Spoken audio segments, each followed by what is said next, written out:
Hello, you're watching DD India Live. I'm Amritpal Singh. Over the next 1 hour, we tell you about the Prime Minister's five-nation tour. The Prime Minister will be reaching in a little while in Namibia, where he shall have a program throughout the day. He'll be interacting with the leadership of Namibia. It's a big, significant move, given that this is the Prime Minister's tour to Namibia in almost quarter of a century. Indian Prime Minister's tour there. We'll tell you all about it.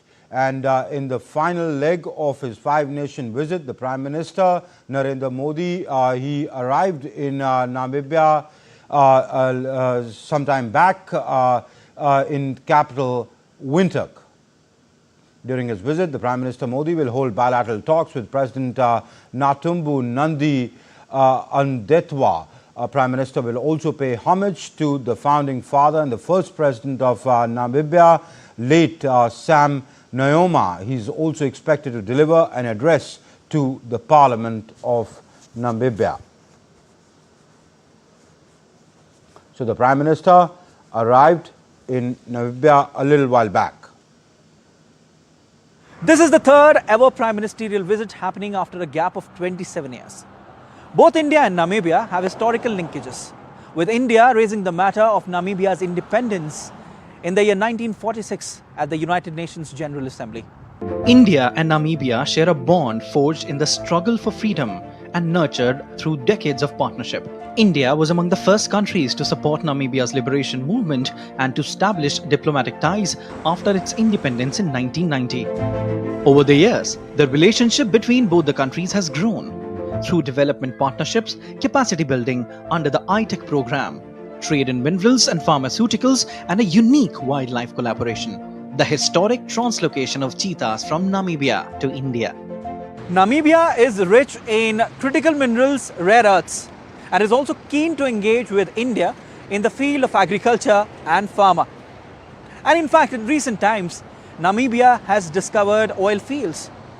And with this visit by the Prime Minister, it is also expected that a brief discussion on partnership when it comes to hydrocarbons will be there.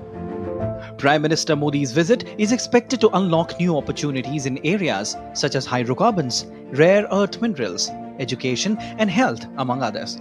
It also signals India's strong commitment to the Global South.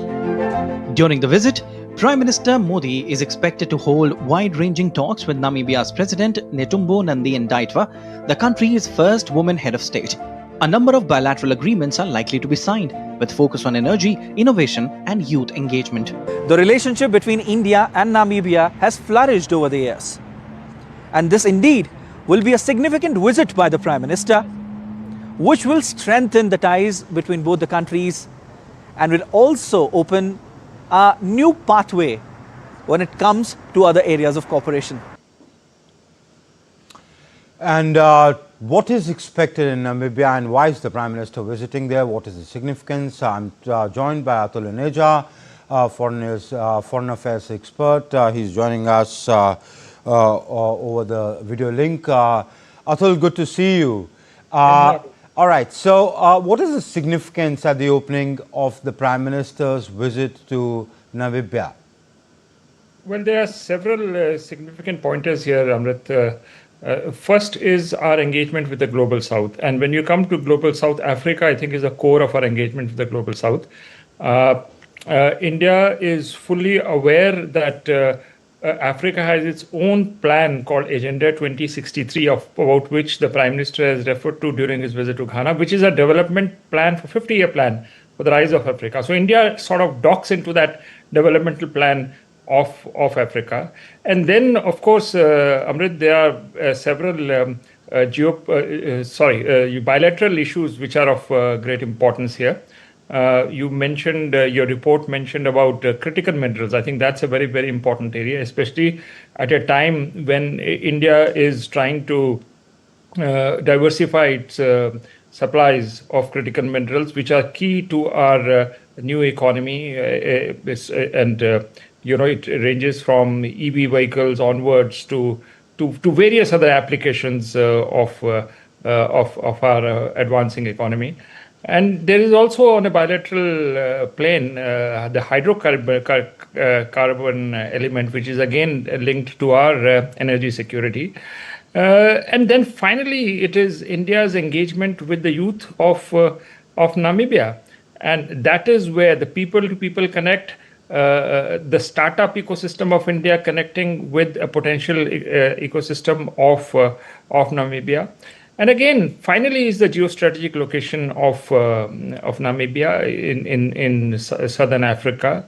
The Walvis Bay has been a very important port since colonial times, so which opens potentiality for perhaps a military-to-military cooperation in the future.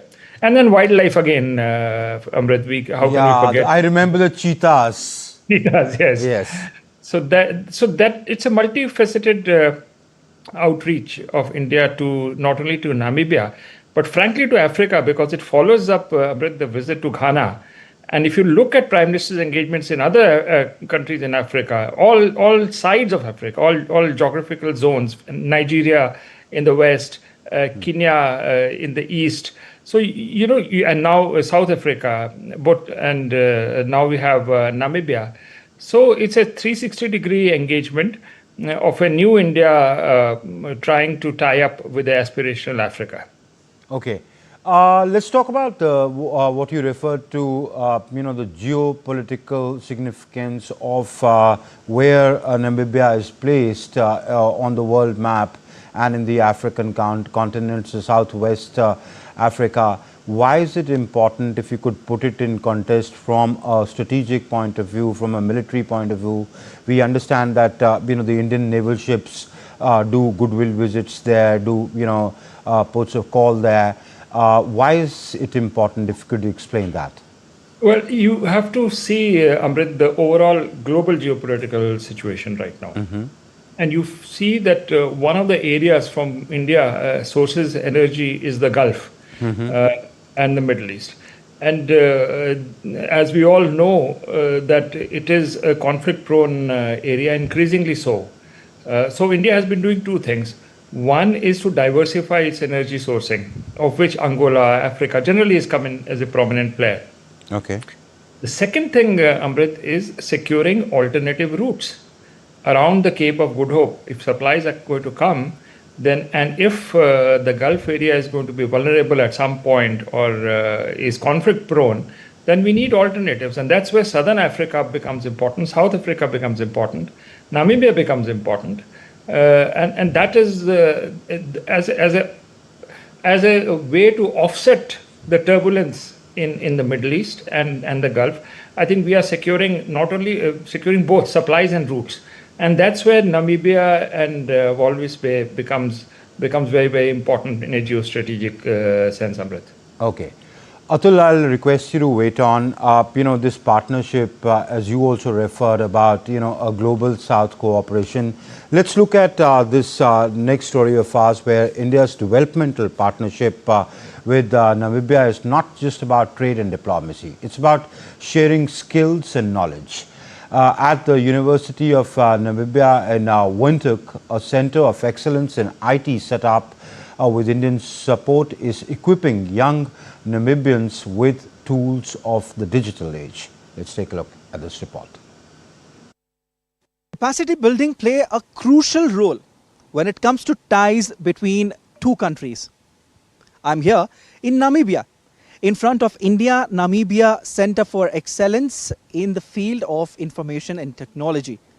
This center is established with the assistance by the Government of India, where hundreds of students have already been trained in the field of IT, and many of them are already enrolled to learn new skills, to burnish their skills, and to fulfill the vision of Namibian government of e-governance and digital empowerment. This center offers training in areas like software development, cybersecurity, and web design, all aimed at giving Namibian youth a competitive edge in the technology-driven world. All these programs were set up with the assistance of the Indian government through SIDEC, because we basically implemented our programs in collaboration with SIDEC in Pune. This is a very good collaboration with the Indian government to assist the Namibian government with ICT education. The center is not just about building skills, it also creates opportunities for students from all walks of life to access quality IT training.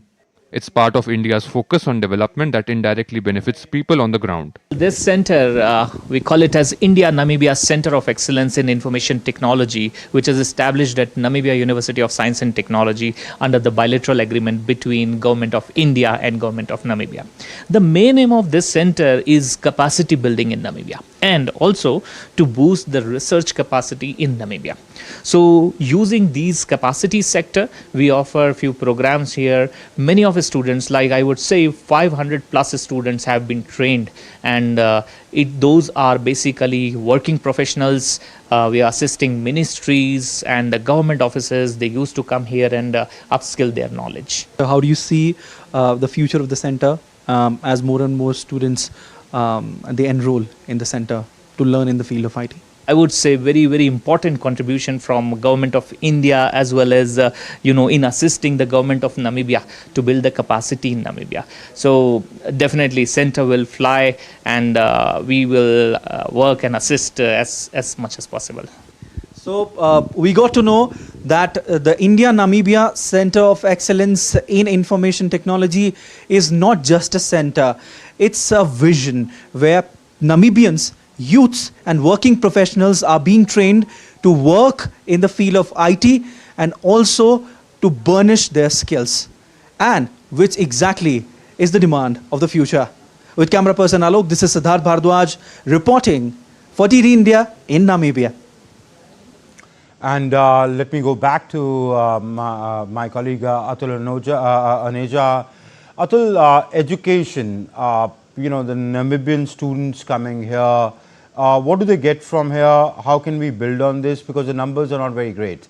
The numbers are just about 200-300 of how they come here.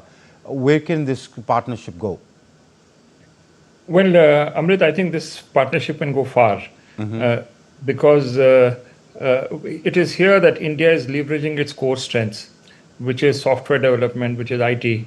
And linked to that, it leads to sharing of our expertise on digital public infrastructure, the Aadhaar system, which we have evolved in India, and digital health, education, distance education. These are some of the soft power areas which India has developed.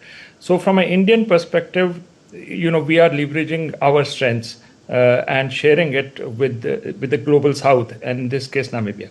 The second point is that the numbers are not too large, which you mentioned, but I think this is what we got to look at, because some of these can be seen as good pilot projects, not just for Namibia. I mean, if this succeeds well, it sets an example for maybe scaling up here and in other countries in Africa.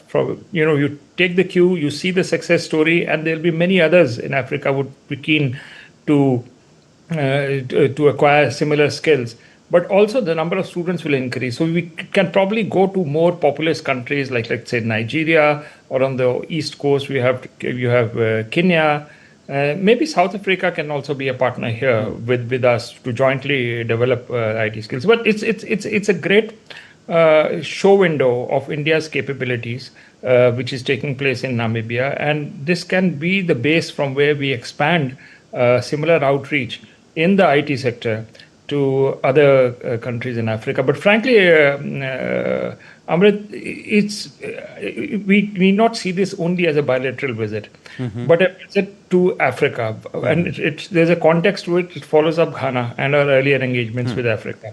And the fact that India, if you recall, the G20, we got the African Union to join the G20, which I think would become G21, and therefore this outreach to the global south. Namibia visit is a follow-up to a number of initiatives to the global south and specifically Africa. It's a much bigger context. It is not just setting up IT skill center in Namibia, but part of a much bigger imagination of India in the eyes of the Africans. I think that's the bigger picture and the bigger plot from India's perspective. Okay. Okay, Atul, I'll request you to stay on. I'll go across to Windhoek from where my colleague Siddharth Bharadwaj is joining. Okay, Atul and Siddharth are both in the frame. Siddharth, give us a sense of what are the Prime Minister's engagements today, and what is the sense that you're getting on the ground about, the expectations from the Prime Minister's visit there?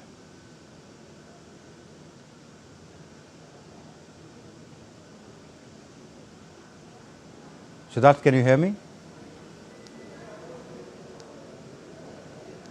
Oh, definitely. First of all, Amrit, a very good morning to you from Windhoek, the capital of Namibia. I'm here at the venue where Prime Minister Narendra... Yeah, of course. Can you hear me, Amrit? I can, Siddharth. Please go on.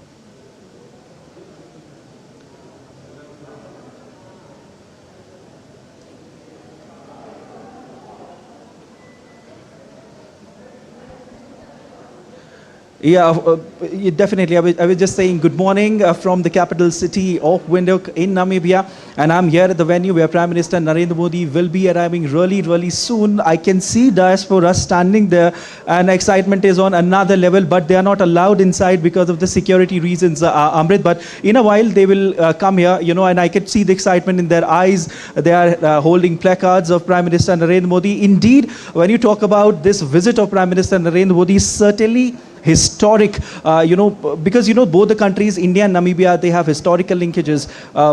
India raising the matter of independence of Namibia at the United Nations General Assembly in the year 1946, even before its independence. That goes on to show that how the relations between both the countries are decades old. But when you talk about both the countries and cooperation in several areas, then both the countries have cooperation in several areas ranging from wildlife conservation to energy, to diamond, to biodiversity, people to people, capacity building, and the list goes on. And this time around, this visit by Prime Minister is certainly expected to boost the cooperation between both the countries, and also will open new avenues when it comes to cooperation in several areas as well. So definitely a historic visit. The focus this time around, Amrit, would be on hydrocarbons because a few years back, recently in fact, Namibia found offshore oil reserves. So there will be a brief discussion when it comes to partnership in hydrocarbons. Also, the second focus would be on the unified payments interoperability. This is a technical agreement that has already been signed, but with Prime Minister Narendra Modi's visit, it will be taken forward. So these are the area of focus. When it comes to trade, Amrit, I would like to tell you that trade between both the country currently stands at around $600 million US, and total investment stands at around $800 million US. From less than $3 million US in the year 2000. You look at the numbers now. So it certainly goes on to show that how the trade between both the countries has flourished over the years. Defense ties, the focus definitely is expected. As of now, when I talk to you about the defense ties between both the countries, then Indian naval ships, they keep paying goodwill visits to the Namibian port, and also personnel from Indian Army and Indian Air Force, they are deployed in Namibia to train defense personnel of Namibia. So it goes on to show how, defense ties have flourished over the years, and they will be strengthened certainly with Prime Minister Narendra Modi's visit. When you talk about capacity building, then programs like ITEC, programs like ICCR, programs like, and also the India Namibia Center of Excellence for IT, all these programs are training Namibians. When you talk about Center of Excellence, it is training the Namibians in the field of ITC. They are burnishing their skills. They are, getting it better with IT, also fulfilling the dream of Namibian government of digital empowerment and e-governance. So yes, this is a significant visit by the Prime Minister, which will certainly strengthen ties between both the countries and will open a new chapter of cooperation in various areas. Also when we talk about wildlife conservation, Amrit, then we know in the year 2022, 8 cheetahs were brought from Namibia to India by Prime Minister, and they were released by Prime Minister Narendra Modi in Kuno National Park in Madhya Pradesh. Certainly goes on to show the cooperation when it comes to wildlife conservation.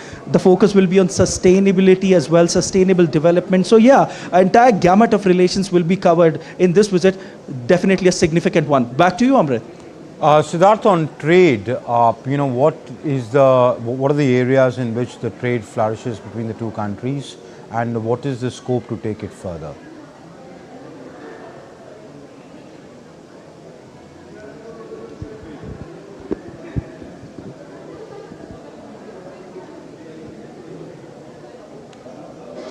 Amrit, see, Namibia is keen to engage with us in the field of agriculture and pharmaceuticals.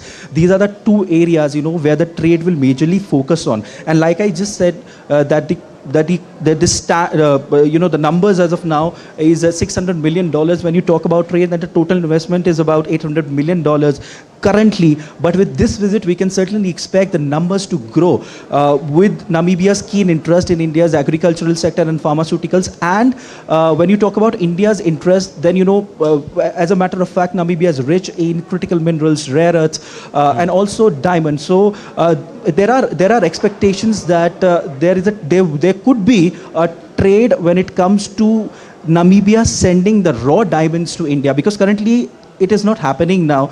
But with this visit, with significant visit in fact by Prime Minister, this is certainly expected to take place. So yeah, there are a number of areas ranging from agriculture to pharmaceuticals to critical minerals to rare earths and diamond as well. So yeah, the trade on these particular areas, are focused, and the numbers are expected to grow in the coming days. This is a historic visit. I would like to repeat it again by Prime Minister Narendra Modi, as he's coming to Namibia for the very ever prime ministerial visit, happening after a long gap of 27 years. So everyone is excited. Everyone is really, really, excitement is high. Diaspora population is there. I could see them. In a while, we'll also talk to them. But excitement is certainly on cloud nine. Focus is on trade. The already robust ties are, expected to strengthen, and there are new areas of cooperation which are expected, to open. There is the new areas of cooperation in many sectors. Amrit, back to you. All right, Siddharth, I'll let go of you. I'm told you have to go for an engagement with the Prime Minister. Thank you very much for joining us for the moment. We'll keep coming back to you through the day. Let me go back to Atul Aneja. Atul, you were saying that it's this visit by the Prime Minister to Namibia is not just about Namibia. It is about India's outreach to the African continent. What is our approach? What is the Indian approach towards Africa? And also, if you could put in context, you've served in China, how the Chinese look at Africa, the kind of inroads that they've made, be it, we call it, debt trap diplomacy, etc., but they are into development there. What is our approach, if you could put that in context? Amrit, our approach is mainly soft power driven. And there, we are ahead of the Chinese when it comes to soft area like digital public infrastructure, pharmaceutical. But the biggest advantage which India has over China, Amrit, is the diaspora population, which gives us a very perfect lead-in into a deeper engagement with Africa, which the Chinese don't have, and they know it. In fact, I was in China recently, and we did discuss Global South with some Chinese scholars, and the refrain which came over there was that we don't have a diaspora population, which you guys have, and which gives India a unique advantage. I think that needs to be leveraged further as we go down the line in expanding our footprint in Africa. Chinese approach, essentially hard power, and let's see, for example, for them the show window is the Mombasa to Nairobi railway, which is actually connecting the Indian Ocean. Finally, will go down to the Atlantic, crossing Uganda. So their focus is essentially on hard power and infrastructure development. And while Indian focus is essentially on soft power and expanding, but that doesn't mean Atul, the business is not good enough. I mean, pharmaceutical, for example, is a huge business which India has, as would be the digital economy side. But I think it is also time that we get into hard power as well with Africa. And we have capacity now. There are companies in India which do port development, which are into railways, etc. I think it's time that we complement our soft power advantages, which are really unique, with some hard power inputs coming in. In Ghana, for example, there was this railway initiative which was taken, which is a good sign. And I think it's time that we come into the picture on the hard power itself. But soft power and diaspora advantages, absolutely unique, which gives great potential for a further engagement. Hydrocarbons, for example, is now, Amrit, in this report by Siddharth. You see, if you're going to get into offshore drilling and energy security, this is a serious area again.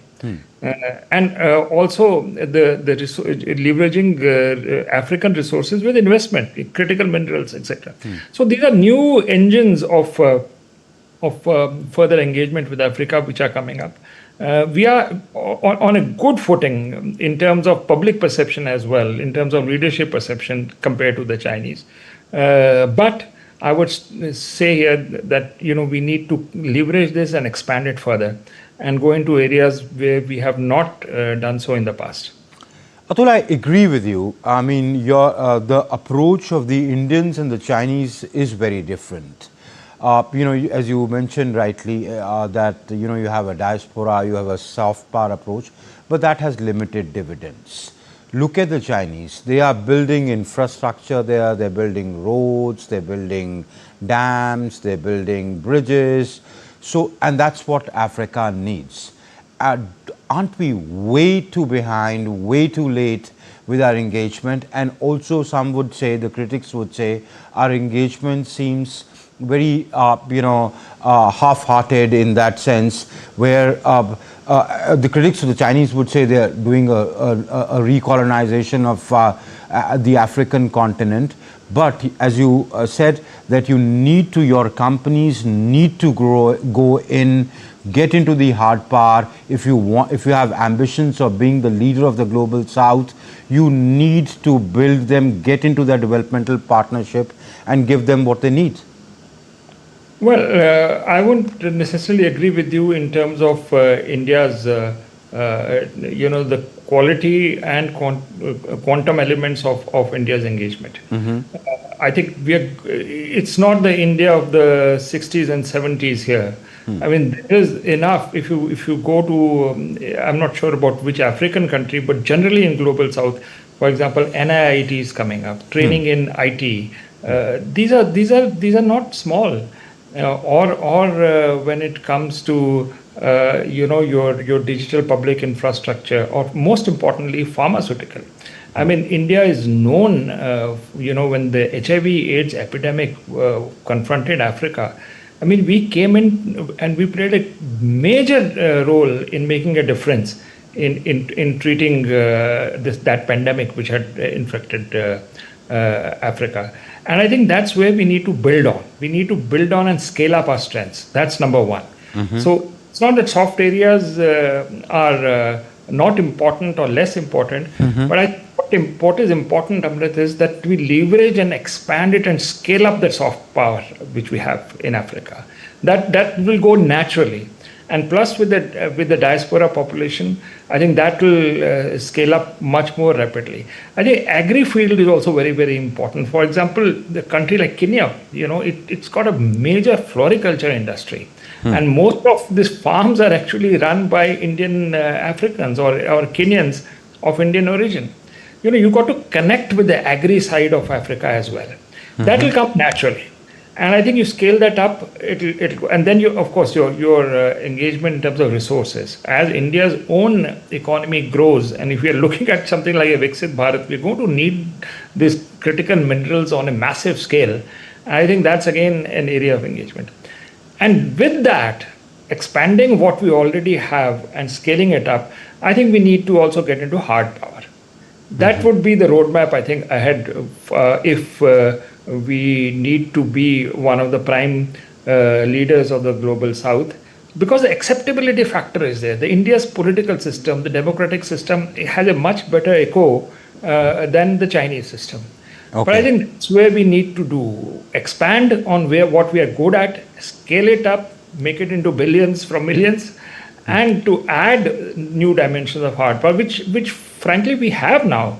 That capacity is happening. If we can do a Sagarmala in India, why can't we do port development in Africa? But we need to get into that. And there are companies, you have L&T, you have the Adanis, who do this kind of, abroad as well. We need to get more of that. And I think we also need to rev up our public sector companies there, because I saw the Chinese example. Chinese SOEs have been going in big time. For example, when it comes to, let's say, Sri Lanka Port City project, it's the CCCC, which is just a state-owned enterprise, which should just be made efficient, and it went into Sri Lanka. We also need to get the best of our public sector companies also moving and getting into infrastructure development in Africa, which will be the key. And I think we are behind in a way in hard power, China, but nicely poised, Amrit. We have the capacities to go several notches up from what we are doing. I think that's the combination of soft and hard power needs to come in, and we are there. Because when it comes to soft power and public perception of India and the people of India, we are much better received than the Chinese. Okay. I think that is something we need to take advantage of. And frankly, I'm not pessimistic. Okay. I do see there's a challenge ahead, but it's a good challenge. It's a challenge which should be there and which we can meet.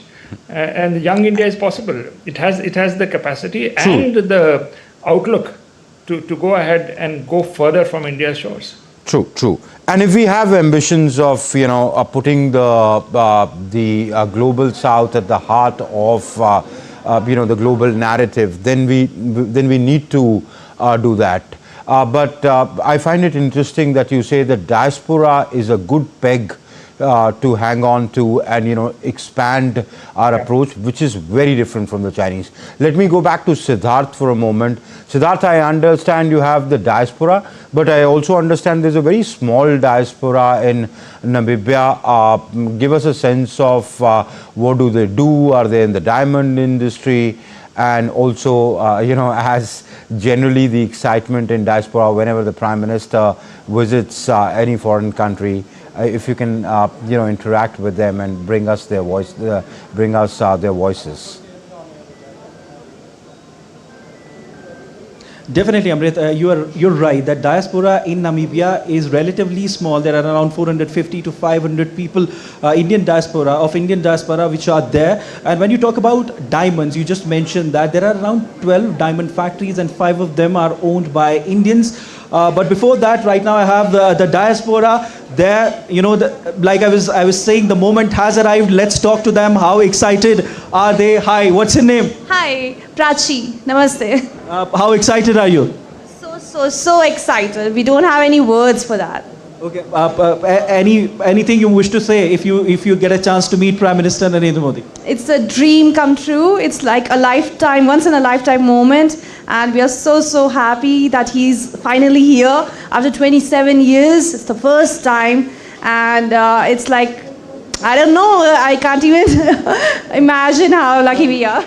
Hello. What's your name, ma'am? I'm Soumya Neer. Okay, how excited are you? I'm very excited. I made these posters to welcome Mr. Modi, and I also wrote a poetry for him, which I hope that he's gonna have a listen to. So yeah, I'm very excited to meet him. Right. Hello. Yeah. What's your name? Sarthak. Sarthak, how excited are you? I'm very excited. It's nice to have the PM coming to visit us, the Indian diaspora. Okay. Ma'am, how about you? हम लोग भी बहुत खुश हैं, बहुत अच्छा लग रहा है. जब मैंने सुना, 15 दिन पहले मैं इंडिया में थी, जब मैंने सुना कि यहाँ नामीबिया में आ रहे हैं हमारे मोदी जी, तो मुझे बहुत खुशी हुई और आज फेस टू फेस देखने का मौका मिलेगा हम लोगों को.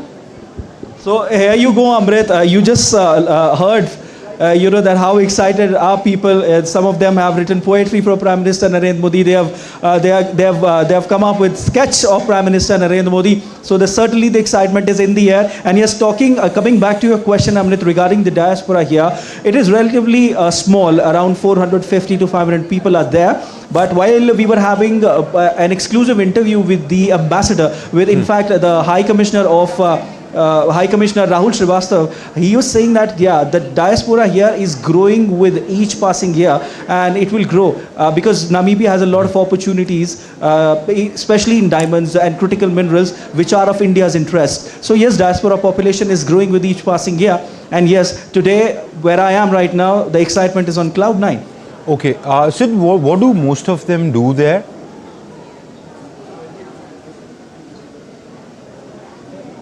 Sorry, come again, Amrit? I said, what does most of our diaspora do there, the Indians there? Oh, they are in business, Amrit, most of them, because like I just told you, that Namibia is quite famous for critical minerals and rare earths. So majority of them, they have diamond factories. They also work with the High Commission here in Namibia. So yeah, that's how it is happening. And as far as the trade is concerned, like I was just mentioning, it's growing, and people here are businessmen. They work with the High Commission. But see, a majority of them do business. And they are quite happy that they are settled here for like 13 years, 14 years, and they so miss India when we were having word with them. So yeah, they so miss India. So they were saying that it's historic moment which is happening today. That Prime Minister Narendra Modi is coming here for the very first time, and this is in fact the third prime ministerial visit which is happening after a gap of 27 years. So yeah, back to you. Okay, and also Siddharth, you mentioned a figure of 800 million of Indian investment in Namibia. What kind of companies are there, Indian companies are there in Namibia? What kind of, in what areas, what fields are the Indian companies invested there?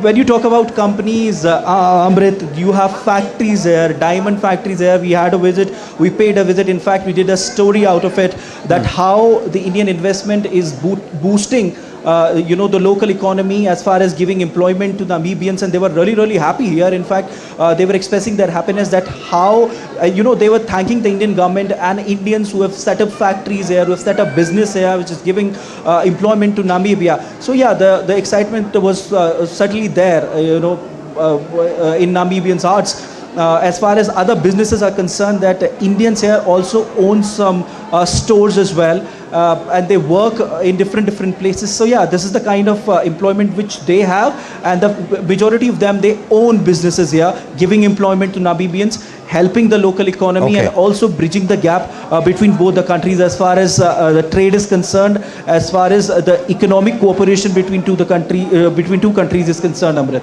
All right. Sid, I'll let go of you. I'm told that you have to go for some engagements. Thank you very much for joining us for the moment. And I'm told I'm also joined by Ambassador Manju Seth, former senior diplomat. He's joining us from New Delhi. Ambassador Seth, welcome to the show. Ambassador Seth, when we talk about Namibia, what are the areas that we can expand on when we talk about trade and investment? Of course, as very rightly mentioned, critical minerals is key now in today's age, and in that we can further expand. Mining is an important. We are already engaged in that. Our companies are already engaged in that. But to further expand on that will be one more area. And of course, if you look at UPI. We are trying to get that also. India is trying to see if they can have interoperability between the UPI systems or have that kind of system implemented in Namibia. And second, and the other thing that is important is, for defense and defense-related ancillaries in AI and critical technologies, not only critical minerals, but I think in technology as well, in the IT sector, development of AI and all the emerging technologies. We can certainly collaborate and invest in Namibia, and we can expect that the existing partnership in the development partnership that we have can also be scaled up further. And it is a very when Namibia was fighting for its independence, India has been a very strong supporter of Namibia's quest for independence. It's a very good historical relationship, and I think there are of expanding trade and investment between the two countries. Two countries. Yes, Ambassador. Ambassador, I also have Atul Aneja with me. Atul, if we talk about expanding the scope of our partnership with Africa, it's not only what we want to do there, it's also what they expect from us. How do the Africans look at us? Do they look at us as like this developing country which is aspirational, growing, or do they look at us as somebody who is now poised to take the leadership role of the global south, of a country which could be of value for them? How does Africa look at us? Hard to guess, but I think Africans look at us as an emerging economy, as something country which belongs to the BRICS, for example. We're in the same league as, let's say, more than a middle power, definitely, but in the same bandwidth as Russia, India, China. I mean, it's essentially not like the West, but with a lot of hope that these are the emerging economies on the way to becoming developed countries. I think we are on that cusp, and that's how I think the Africans look at us, which means that there are now alternatives to the West when it comes to technology, when it comes to areas like IT, when it comes to digital economies, EVs. I mean, that's how that this is an alternative which has clearly emerged, that the emerging economies, and India is very much a part of it. And therefore, the expectations have also risen, Amrit. For example, when it comes to, let's say, space, India's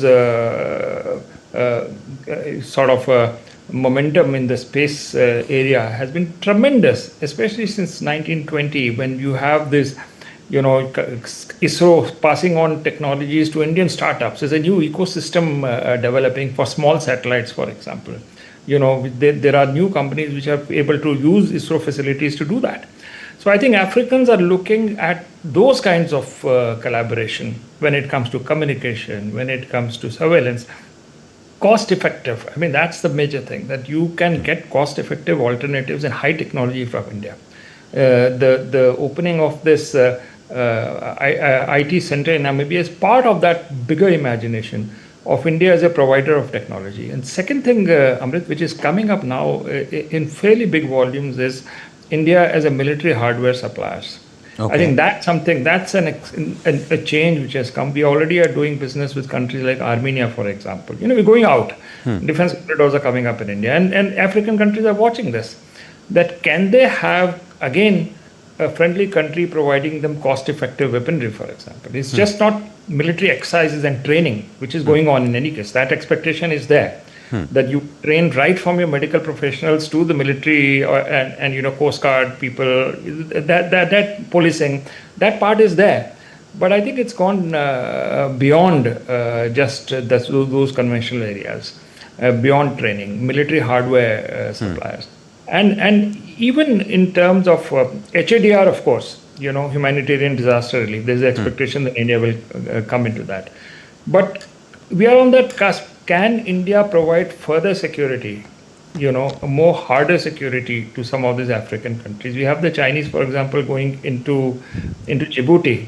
Can India also be in some way a net security provider, especially when it comes to countries which are around the Indian Ocean? I think those are the expectations which Africans have, and they would like to link it with their own development program, Amrit, which I had mentioned, which is a very interesting program, this Agenda 2063. It's a very detailed plan of Africa's rise in various areas, and India can dock into several of those elements. So I think this is a new imagination towards India as an emerging economy.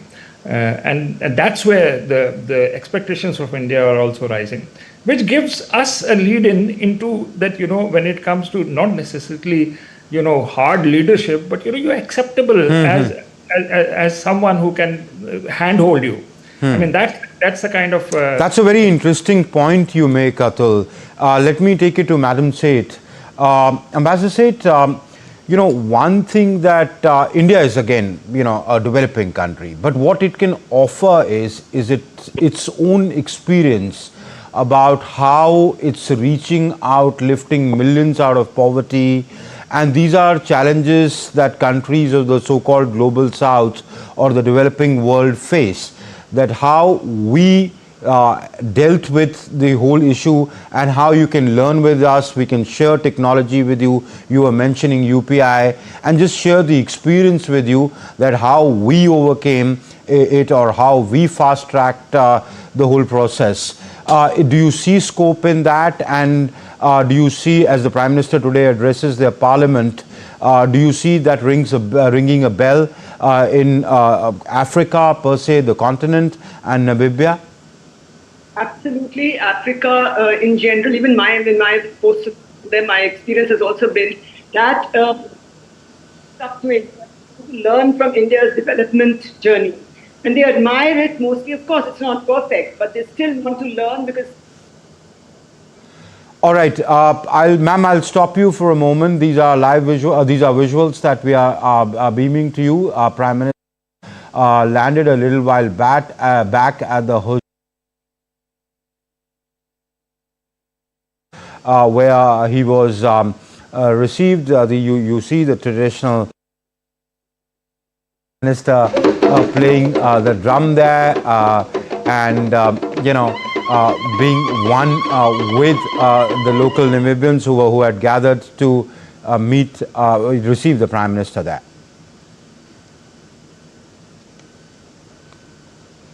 तीस वर्षों में पहली बार कोई भारतीय.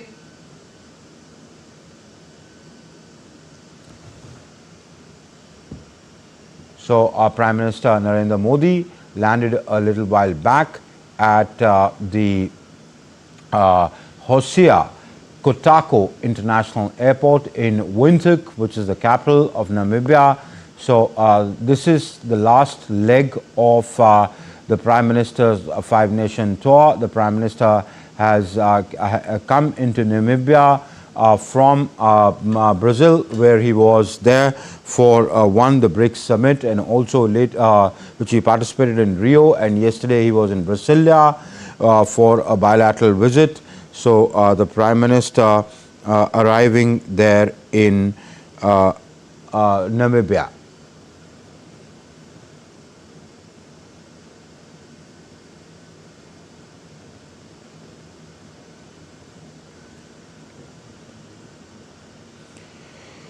So after this reception, the Prime Minister will have a reception at the State Guest House in some time. He has bilateral engagements with the leadership of Namibia. Then he goes to the Heroes Acre, where he does a wreath laying. He'll lay a wreath there. There's a lunch being hosted by Netembu Nandi Ndwate, the president of Namibia. He'll later in the day address the joint session of the Parliament of Namibia, and before he departs for India. It's a one-day visit, but a significant visit because it's important from the perspective of the Indian outreach. Remember, during this five-nation tour, the Prime Minister began with Ghana. He's back in the African continent, this time on the other end of the shore in the African continent, in Southwest Africa, in Namibia, putting accent on India's relationship, India's outreach to the broader global South and the African continent. This is the third ever prime ministerial visit from India to Namibia. Also, this comes after 27 years. It's after 27 years that a Prime Minister from India is visiting Namibia.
So the Prime Minister has landed in Windhoek in Namibia. Let me go back to Ambassador Seth. Ambassador Seth, sorry I had to interrupt you. Those visuals we were getting from Namibia. You were talking about how the developmental journey of Africa can we can share our experiences with them and be in a way boost that partnership. Absolutely. I think they have been looking, most countries in Africa are looking at India as a development partner, and of course our development partnership and our ITech programs, etc., over the years have been quite welcomed and have been quite popular. We have huge numbers coming in from each country. The Africa AU Summit, also the Africa India Summit, has been quite. It was moving on a certain trajectory, but there seems to be have been a gap for some time now. But that was another very strong partnership that we had, and it signaled the interest on both sides to move the relationship forward. And also the AU being included in the G20 was welcomed by Africa, and the fact that the voice of the global South, India wants to be the global voice of the global South, and it is the voice of the global South, and most countries do realize and recognize that, and including Namibia. And they do want to learn from India's development journey, as to how it was able to rise to the present level, and how it was able to not blindly copy any particular model, but it developed got its own developmental model, and has reached a certain level of GDP growth today. And most countries and Namibia would like to learn from that. And in Africa particularly, I find they're very positively inclined. But yes, in the recent years, they have, China has become more active. They are still a little bit, hesitant, but I think because China's terms and conditions of aid, etc., are very, very, they're welcome. They're very good for them, and they think it's very good. Though eventually, many of them realize sometimes that it backfires. But compared to that, they would like to go along with India. But yes, India is not able to match and meet their full aspirations. But having said that, I still believe that there's a very strong element of interest, and to enhance, each country in Africa would like to enhance its partnership with India. Okay. And now, if you see the oil sector, the energy sector, renewable energy, and the traditional energy sectors are all areas of interest, and I think that's another area where we can increase our cooperation with Namibia. Okay. Atul, what Ambassador Seth is saying is that, the Chinese have a different model. You have a different model. Every country has a strength. We cannot match the Chinese when it comes to deep pockets. We cannot, or we are not at that level where we can make those kind of investments that the Chinese make. So why get into the race which you cannot win? In our neighborhood, in Sri Lanka, when you get into that race, they just have deeper pockets. But you have your own strengths, capacity building, sharing your developmental experience, the UPI, the what you were talking about, the soft power, and telling them that, look, we are not here to colonize you. We understand you have developmental needs. During COVID, when we gave vaccines to the world, we were not, hooking you on to us, but we were just saying that we are out here to help. But later, if you want to, take on from our pharmaceutical sector, we are open to that. Is that the way forward?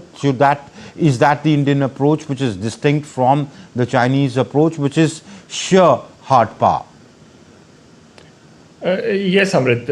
I think you nailed it, that India's approach is very, very different. And I would say that from an African perspective, their default position would be go to India.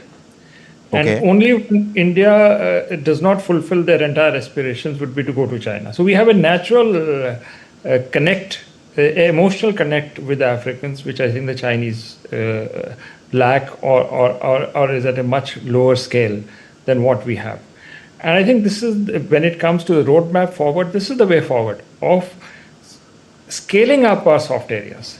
That would be the first, as I said earlier in your earlier question, that, COVID was a very important sort of a benchmark because we demonstrated our capacity. Health, the imagination of healthcare changed with that. When, when millions of doses of vaccines were sent, covering masses in the African continent. So, when you look at pharma now, you don't look at with the pre-COVID imagination. Post-COVID imagination means vaccine development. Can you scale it up? Can you set up such establishments from the medical and health sector into Africa? I think that is what's happened. And I think we should just, for the moment, just scale up what we have and what we do well. The high impact projects, for example. Amrit, you recall, even in countries like Afghanistan, the Salma Dam, we did so much. As a result, whether it is Taliban or anybody else who comes, there is a goodwill which is created. I think that's where soft power comes in. And it's a similar example, I think, which we are doing it in Africa, and perhaps at a bigger scale than we did in other geographies. And that's the way forward. But now, as I said, combine it with hard power as well. India has that hard power. You are now almost going to become the third largest economy in the world. So, there is serious money in India as well. May not be as much as China, but enough funding is possible. Not only in soft areas, scaled up soft areas, but I think time to leverage our connect with Africa in hard power areas as well, building dams and ports. And, for example, if we can build roads the way we are doing in India, I see no reason why we can't do that kind of infrastructure, road building projects in Africa. I'll tell you. I've visited, 4 countries in Africa. When you talk to, the Indian companies, especially in the infrastructure sector, their general refrain is, कि यार बहुत ही corrupt है. You go there are corrupt regimes, you don't know when it'll change, security is a huge problem, you get abducted, so nobody is willing to go there and invest. Smaller companies or mid-sized companies, they say that is the problem there. But Amrit, I think you also look at sort of segregate various African countries. It will be wrong to stereotype the entire continent as corrupt. Okay. I don't see that. I mean, you have a Rwanda and you have a Kenya, where people are doing business, and so you can be. And in fact, even Windhoek, Namibia, and the neighboring country Botswana, which you show on the map. These are stable countries, where other countries are also doing business. So it's not, I think it comes a little bit of an excuse of not moving into Africa. And then second thing is that we don't have to go only from an economic perspective, Amrit. There is a political compulsions, there are geopolitical competitions which are factors in our investment into Africa. I think we need to keep that in mind. Frankly, I just came back from Myanmar recently, a strike-torn country. But the Asian Trilateral Highway work is still going on, and I met people from companies from Haryana, for example, which are doing that road building exercise over there. So I don't see really that as a deterrent so much. There are areas where you will not have problems or less problems. There will be areas which are strategically more important, so you need a political push for that. But you cannot afford to ignore Africa. And frankly, we are also in an era of contestation with the Chinese, for example. Till the time that India-China relationship settles as the two poles at peace with each other, which is down the line. But till that happens, Amrit, there will be areas of contestation, and we just can't afford to let go and expand, allow China to expand footprint in areas of our advantage, for example. Right. So that will go on, and I think there are certain political considerations also which will come into the picture. Expand on that, please, Atul. What are the areas of political considerations that you're saying? Yeah, for example, if you look at the Chinese movement under the Belt and Road Initiative, I mean they're moving into, if the Horn of Africa, for example, that's one area they've gone into it.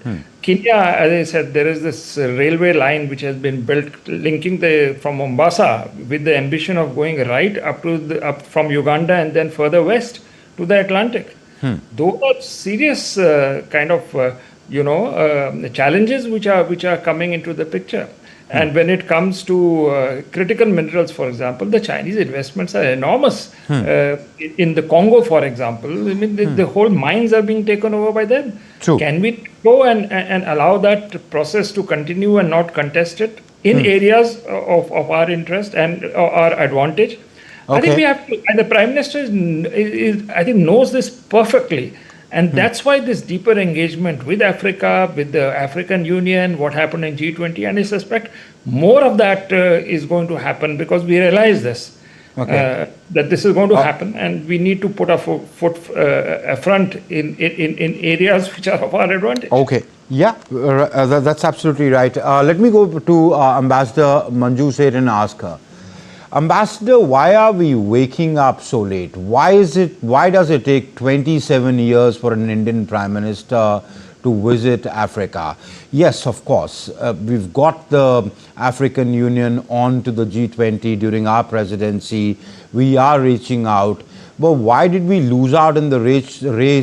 Not just to the Chinese. Why wasn't it our focus? You've been a career diplomat. Why wasn't it on our radar? I think there have been various reasons over the decades, I feel, as I've been seeing. Sometimes there was a lot of preoccupation with what is happening within India. And there was not enough, and our own development issues and challenges that we were facing as we grew and as we developed, including our, defense program, our space program, and so we were concentrating more on that, and of course, I think also with our relationships with the bigger countries, somehow, and also in our neighborhood, our concentration or our attention seemed to be have been focused there.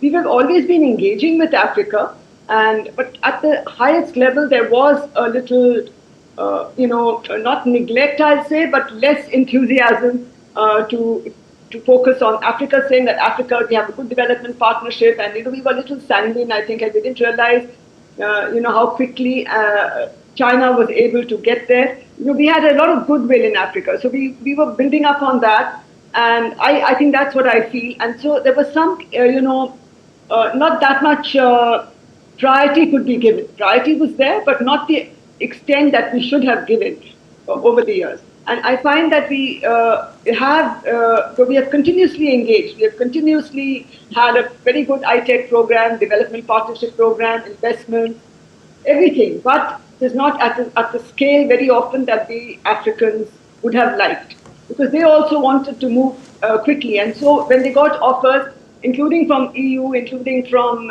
China, to move quickly, I think they would naturally, in their own national interest, move quickly. And I think India is understanding, and now India is also in a position of strength, I think, and it's an emerging country, and it has a certain voice.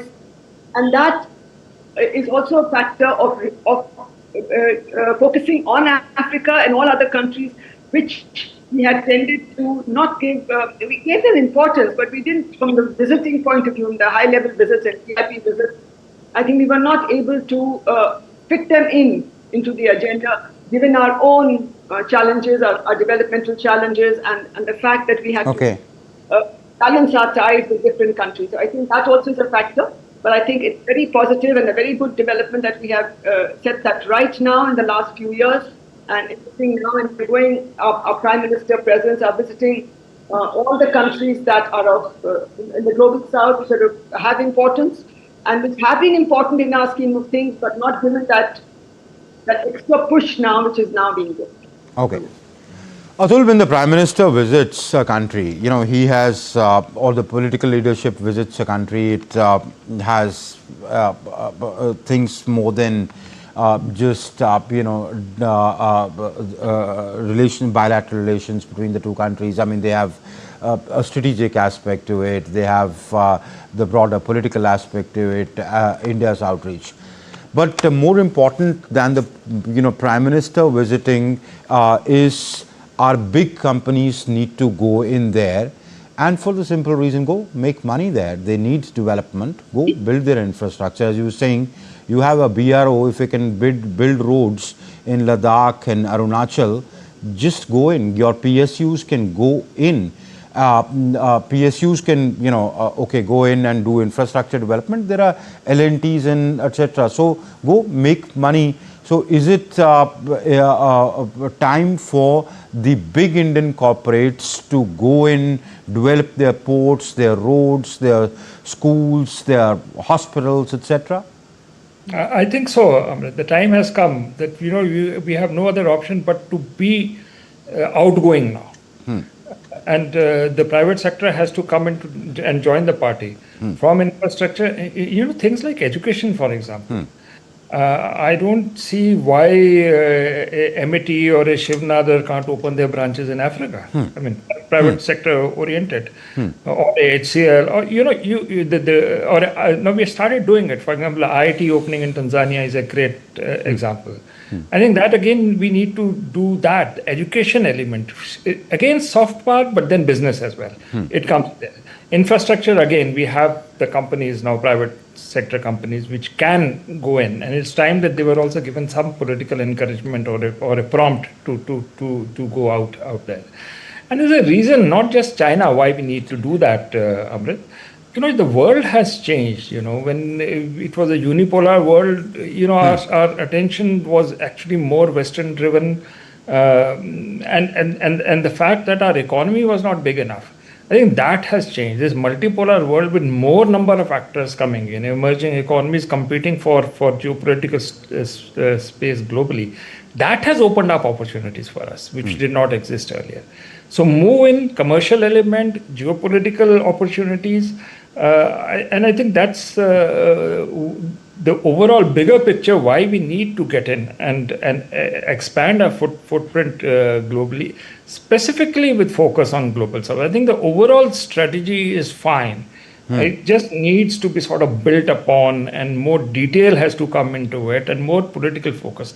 Another problem I think which we have is, frankly, our foreign service, for example, is too small a service for such large challenges which are coming up. I think we need to look at that element as well. We need more guidance coming up, and people packed into our embassies and elsewhere, which can have the time to ideate and engage with the people, with the elites in these countries. I think that is another area we need to look into as a global responsibility, especially in the global south expand.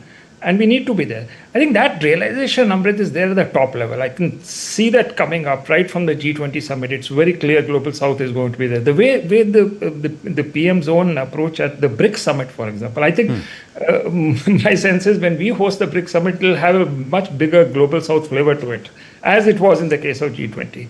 So we have the political direction, the doctrines, etc. Now is the detailing part of it. What you said about time to move into the global south, especially Africa, I think we are a bit late, but it is also because of certain bigger circumstances which were taking place. But now there are no excuses. Now is the time to just go in and expand our space. Exactly, and go in with the approach of a win-win partnership of and as you Atul, you were saying, and Madam Seth was also saying that diaspora is a great peg to hang on, to use it as a soft power, not go. Siddharth sent us this from Namibia. Prime Minister Modi's visit is generating excitement, generally as it does when the Prime Minister visits abroad in the Indian diaspora. From the cultural performance to community gatherings, the atmosphere is full of anticipation. Take a look at this as the diaspora shares its sentiments. Excited. This is the first time Prime Minister is coming to Namibia. I'm very excited, and it's an honor to meet him here, and we hope that he continues to do good for our nation. All right. Okay, Madam Seth, before I come to you, I want to go to Atul once.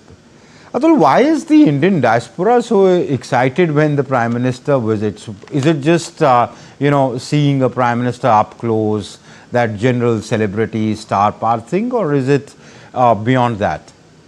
I think there's a very strong cultural connect here. When Indians go abroad, we do not, we preserve our culture. And the Prime Minister represents the mother culture. And so connect is very, very emotional and direct. That's one. But I want to add another point here. You have so much of goodwill in the diaspora. Now, are we leveraging it enough? I think, we have this Pravasi Divas, which happens. Prasar Bharati Divas, yes. I think it needs to be scaled up somewhere. And you add a business element to it. I'm not, maybe we already have, but I'm just, just thinking aloud with you that we need a much deeper engagement here with diaspora. And it can't be, a once a year event. There has to be a constant need to connect with the movers and shakers in our diaspora so that they become our ambassadors.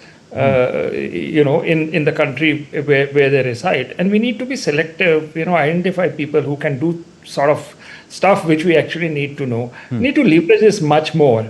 And I think that's the idea I get about when I see this so much of goodwill coming from the diaspora. We are not doing enough to sort of leverage it to expand our influence. Madam Seth, would you want to come in? The Prime Minister has called in the past the diaspora the Rashtraduts. You guys are the Rajduts, but are you the hindrance between the Rashtraduts and the goodwill that can generate? I know you do a lot. I'm not trying to, downplay that. But then you end up opening some ICCSR centers and teach them some Bharatanatyam, but not really, capitalize on what they could bring to the table. Does your tribe need to change the way it looks at it? To some extent, yes. I think we need to further get that to change. But I also think there are certain limitations and challenges to engaging much more and leveraging them much more than what has been done so far. Okay. Because many of the... are you too less in the service, as Atul was saying? Is that one of the reasons? That is also a challenge, not having enough people to interact with them, and they want more attention to be given and more interaction to be done, so it's not able to do that. But at the same time, I feel that, the NRIs, for instance, are a different category, but the ones who are PIOs, the younger generation is not very connected with India, unfortunately. And the older generation, who are really very well off, who established themselves, they also somehow hesitate to, they are very helpful, they are very positive, but they hesitate to go all out in trying to promote Indian companies or Indian interests. Because they feel that their position, which is there in society and in the country, where they are citizens of that country, they don't want to be shown as being partial or being over, favoring Indian companies to come. But through Prime Minister's visits and high-level visits, at the highest level, the doors do open, and now especially our diaspora diplomacy and interaction by Prime Minister with diaspora everywhere. I think this is an important message that goes out to all the diaspora, including the PIOs and even the younger generation. It's a very positive step, and I believe that nowadays the younger generation is also now looking at India and wanting to reconnect with India. In between, there was a slight kind of hiatus, and they were not wanting to even acknowledge they were Indian origin. But now I think it is changing, and with the Prime Minister going and interacting every time, that connect has become much closer. And I find that businesses are also, so that what happens is the local Indian businessmen, they facilitate the Indian business to go from here to set up. And so that is a positive thing, but sometimes the Indian companies don't want to utilize that because they feel that they need to interact with the local government directly.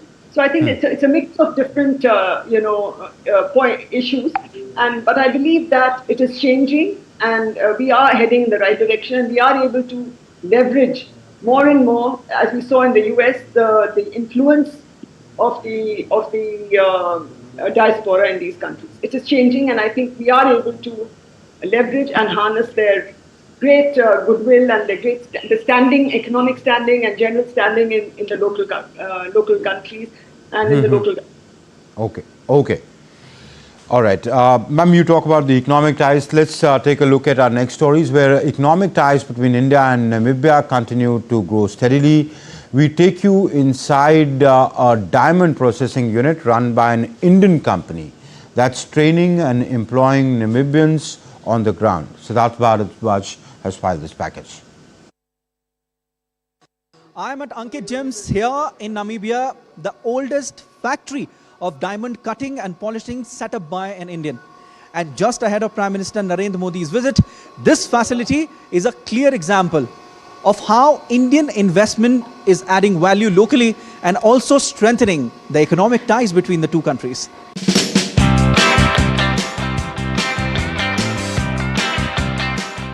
Ankit Gems brought a game-changing model to Namibia's diamond sector. Process locally, employ locally. Today, hundreds of Namibians work here, many trained in high-precision diamond cutting.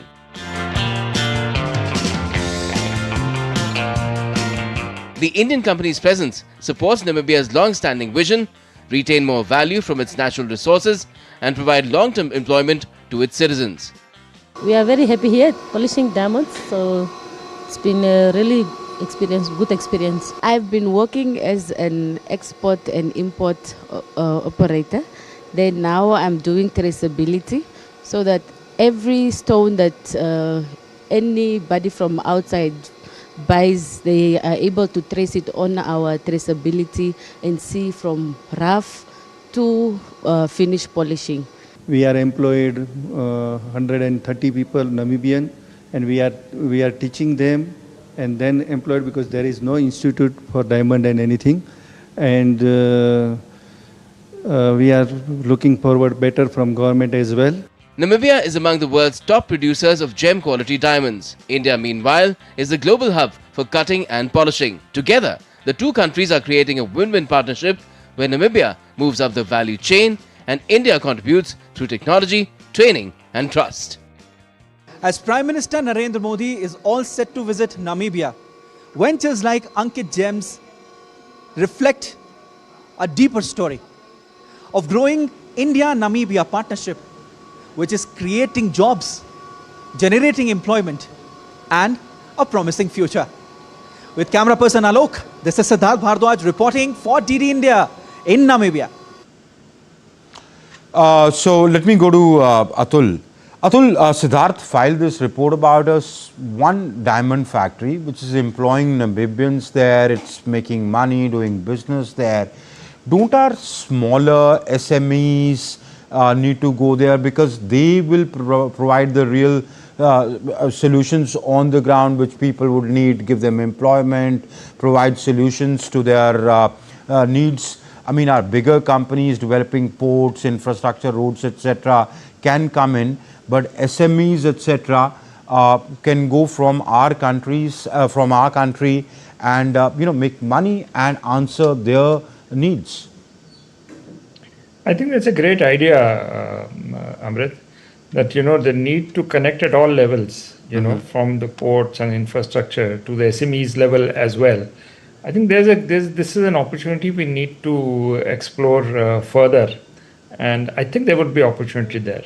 But I think the diamond story is a very important story between Africa and India. Okay. I mean, and that's interesting because polishing and cutting of diamonds in Surat and places around, I think it's a major hub, a global hub.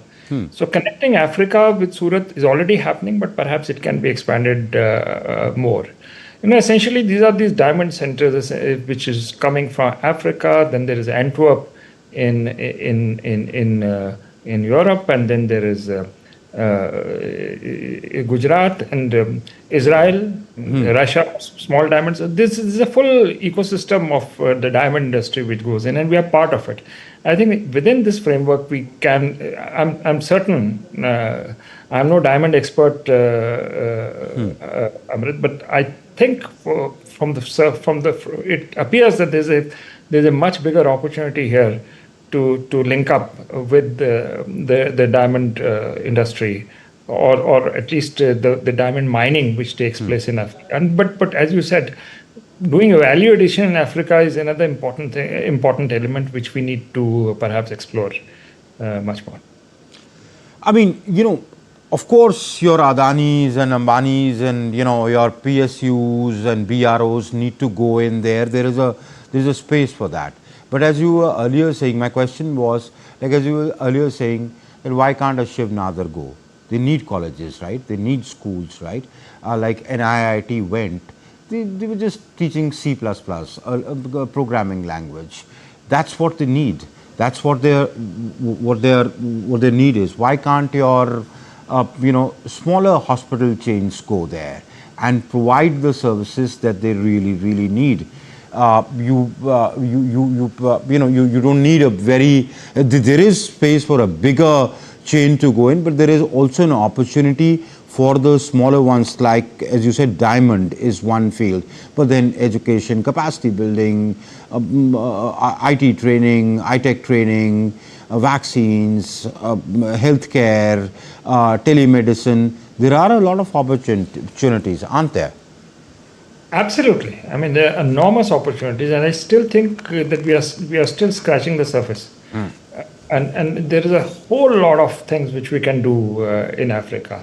Again, Amrit, to the earlier point, that our own developmental our experiences have been such that they can be easily replicated now in Africa. And as India grows, there is more surplus capacity as well as coming in.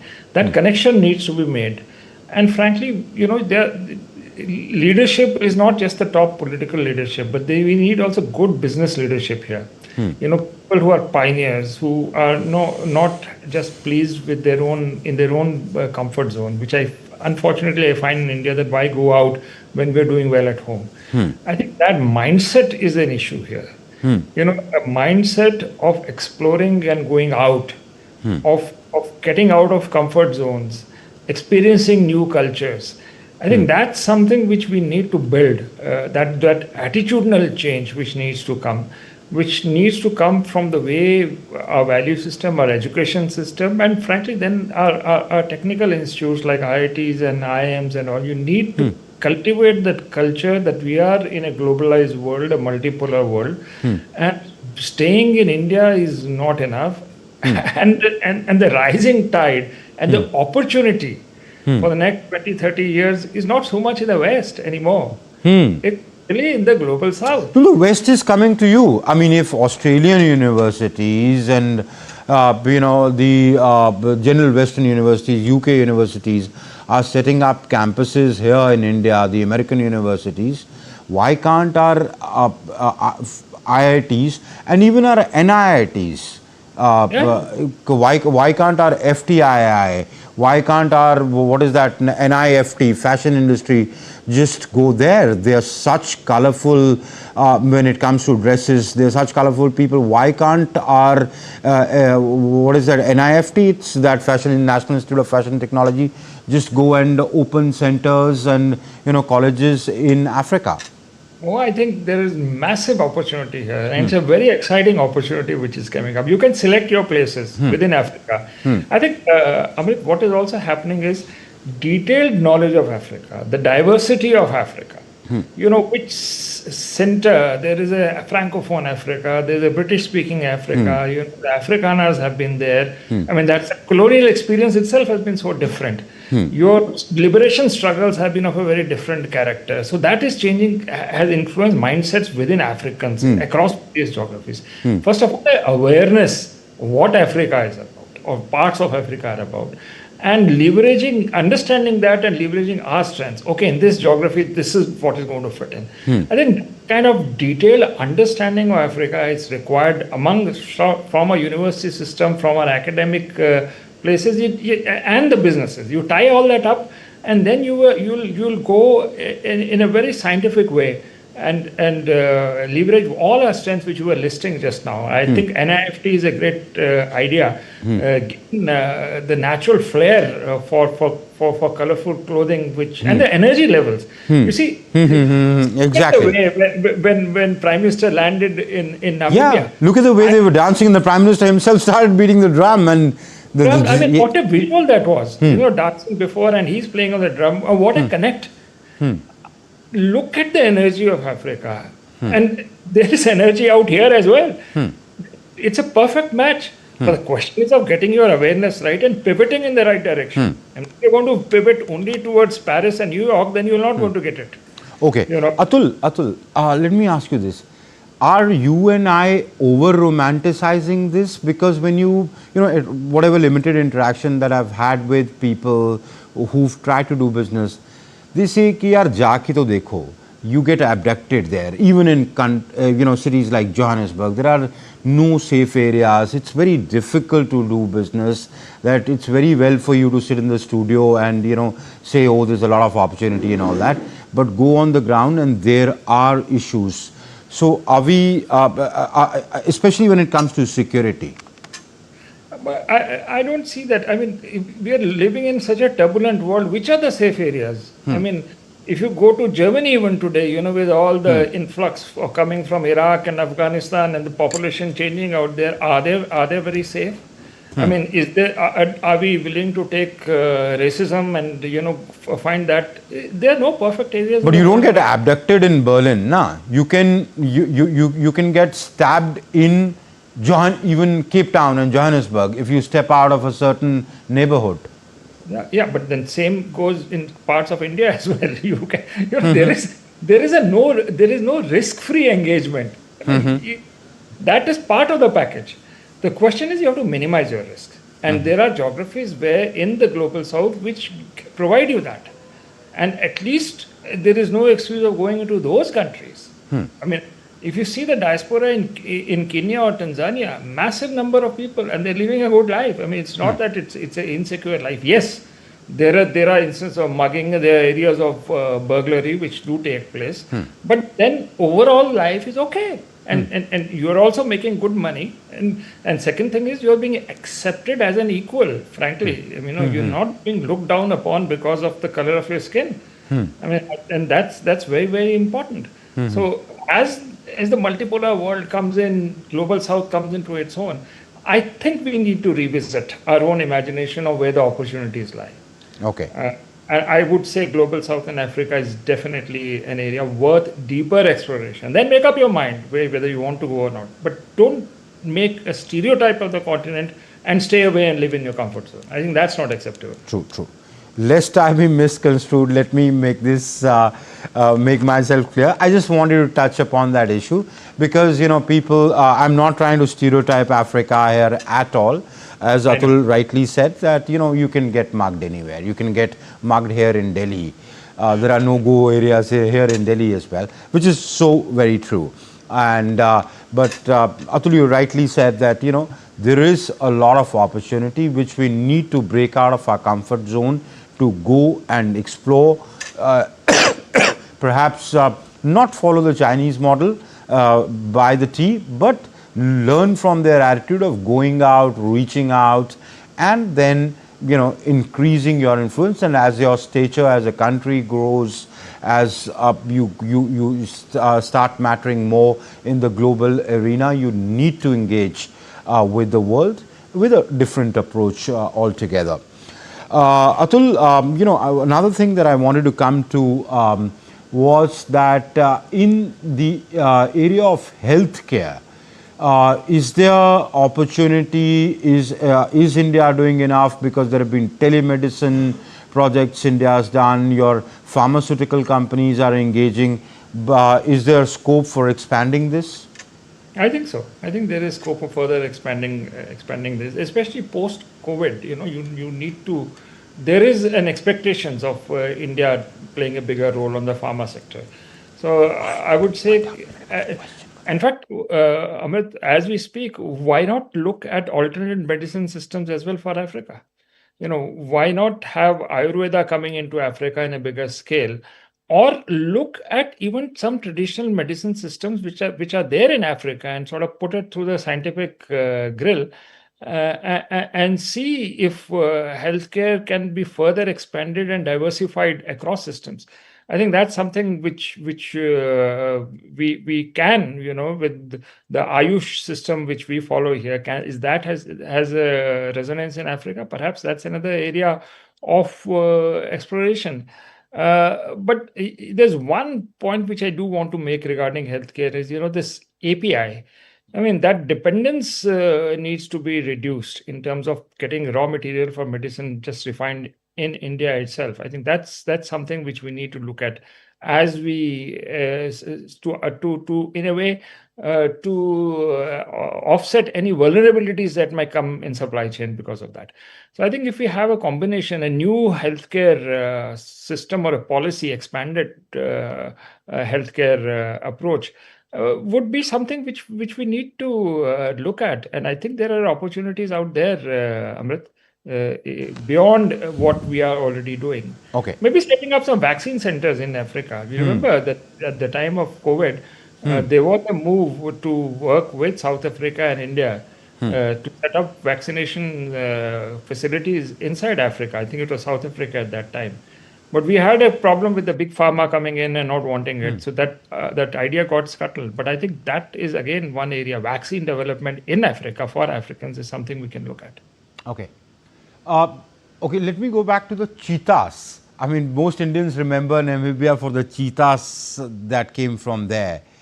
Biodiversity, Atul, is we are part of the Big Cat Alliance. We launched the Big Cat Alliance. Biodiversity is a great area which hasn't been explored, which has been introduced, but its full potential hasn't been explored and has a lot of potential.